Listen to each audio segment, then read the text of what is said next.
Assalamualaikum warahmatullahi wabarakatuh. Para pemirsa, mungkin semua kita sudah mendengar dan menonton lewat berbagai media pada tanggal 5 Januari 2024, hari Minggu, itu seorang pengacara yang sangat dikenal yaitu Alvin Lim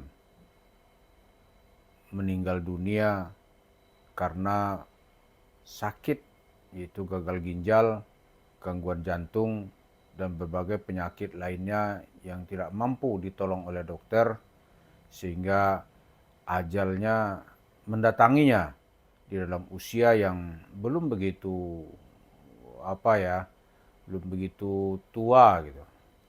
Masih berusia sekitar 47 tahun. Dari pemberitaan, hampir semua konten yang mengulas tentang Alvin ini umumnya menyebut dia sebagai seorang pejuang keadilan, pejuang keadilan dan seorang pemberani menyuarakan hak-hak kebenaran. Kemudian dia sanggup memberontak terhadap kebuntuan hukum, juga pembela orang kecil. Itu kesimpulan yang dapat kita angkat dari konten-konten media yang mengomentari tentang Koh Alvin Lim.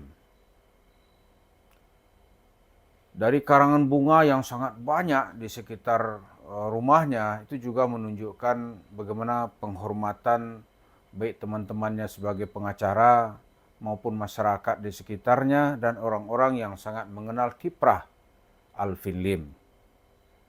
Ada kasus-kasus besar yang dia angkat yang telah merugikan masyarakat gitu. Misalnya kasus Indosuria. Indosuria itu meraup uang masyarakat, melarikannya. Jumlah terakhir yang disebut oleh Alvin Lim itu adalah 105 triliun rupiah. Telah 3 kali diadili, 3-tiganya dia lolos. Akhirnya Alvin Lim menjadi pembela masyarakat, menggugat Indosuria. Maka Indosuria akhirnya, pemilik Indosuria ini bisa dijebloskan ke dalam penjara. Kemudian ada kasus lagi yang sedang dia angkat dan nampaknya kalau usianya lebih panjang, kemungkinan dia juga menang gitu. Yaitu kasus Sinarmas.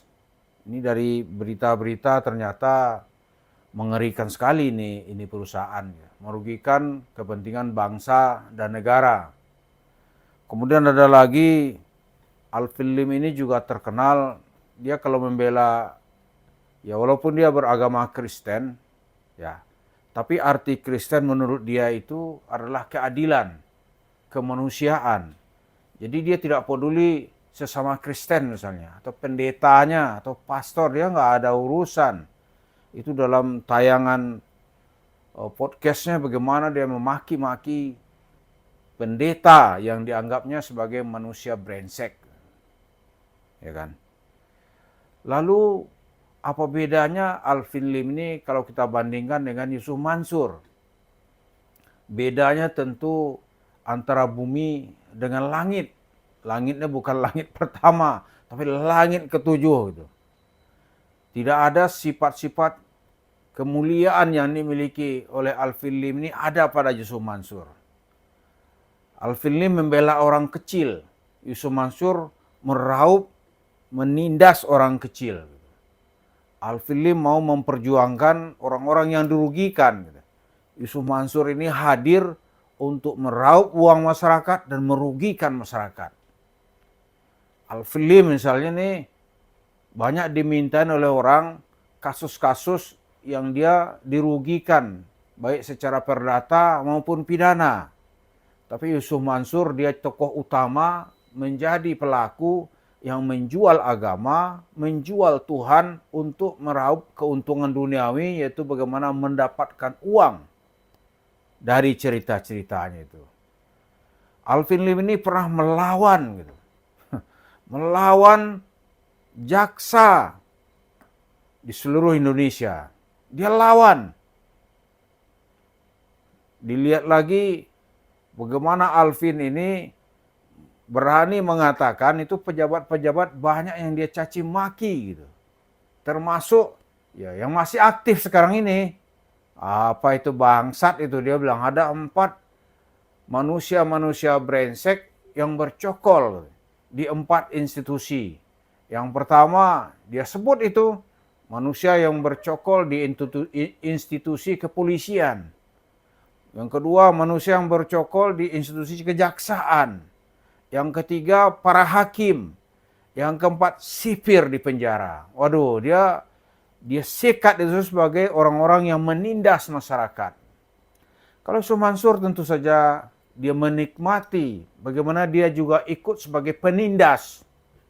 Ya kan?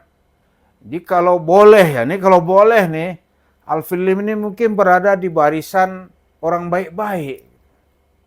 Ya kan?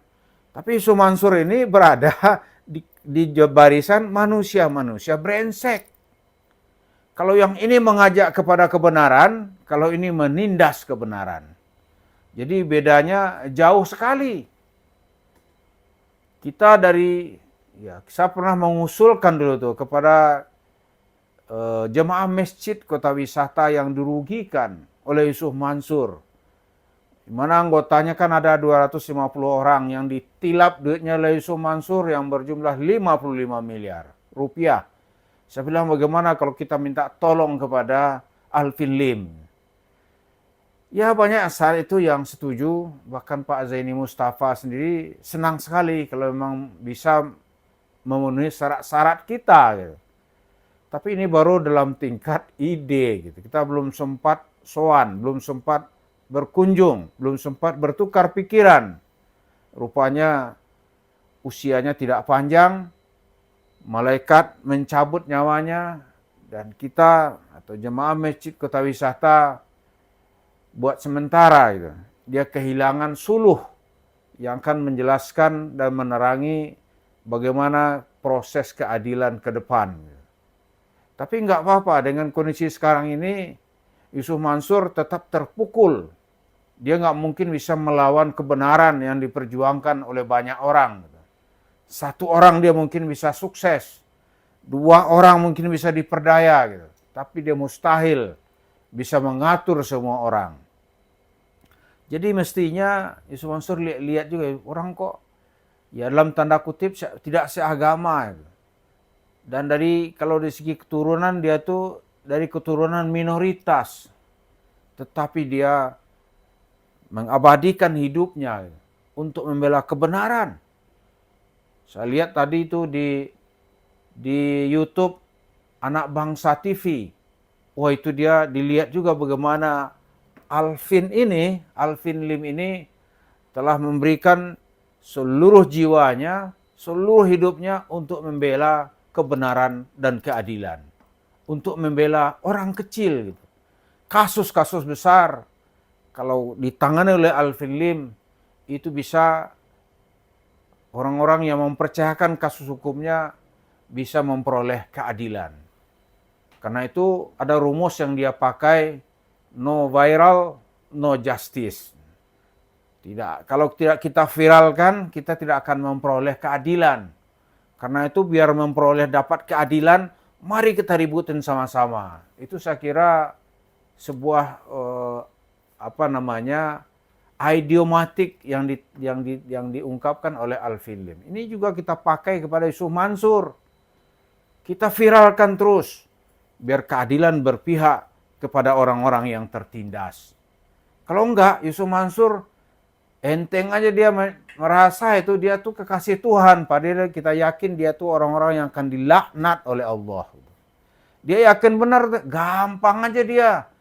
Kita salawatin, kita tunjuk, kita ambil, kita bawa. Kesimpulannya dia mengajarkan orang jadi pencuri. Jadi bukan hanya dia yang menjadi pencuri dan penjahat gitu. Tapi masyarakat pun dia ajarkan bagaimana menjadi pencuri dan menjadi penjahat. Jadi perbandingan Alvin Lim ini dengan Yusuf Mansur tentu saja sebuah perbedaan yang sangat jauh. Alvin Lim tidak bisa disebut kecuali dia telah membuktikan seluruh kiprah hidupnya. Kita lihat begitu dia meninggal, orang datang ramai sekali, baik dari rekan-rekan sesama pengacara maupun dari orang-orang yang sebelumnya berseberangan. Itu mungkin sebuah bukti nyata dan tidak mungkin itu direkayasa. Sama halnya sekarang orang mencaci maki Yusuf Mansur, menginjak-injak harga diri Yusuf Mansur, mau menyeret dia ke penjara, itu tidak ada yang merekayasa. Siapa yang merekayasa? Itu muncul dari kesadaran bersama masyarakat, melihat tingkah laku seseorang yang berbaju ustadz, padahal dia itu seorang penjahat. Hasil jahatan itu dia tampilkan di depan mata kita. Apa itu? Itu diantaranya adalah warung steak and shake yang dia bangun sekarang ini, yang dia kelola, itu seolah seperti bisnis yang lumrah. Padahal itu dia dapatkan dengan cara menyelewengkan uang yang jumlahnya sangat banyak dari berbagai segi. Di antaranya adalah dari masyarakat di Masjid Darussalam Kota Wisata Cibubur yang jumlahnya sangat fantastis, yaitu 55 miliar. Semoga Allah memperkuat orang-orang atau jemaah Masjid Kota Wisata untuk memperoleh hak-haknya, dan semoga Allah memperhinakan orang-orang yang telah menipu dan menjual agamanya yang dipimpin oleh Yusuf Mansur dan kelompoknya. Kita lihat, semoga Allah memberikan kebangkrutan kepada kelompok ini yang menjual agama Tuhan untuk tujuan duniawi. Terima kasih. Assalamualaikum warahmatullahi wabarakatuh.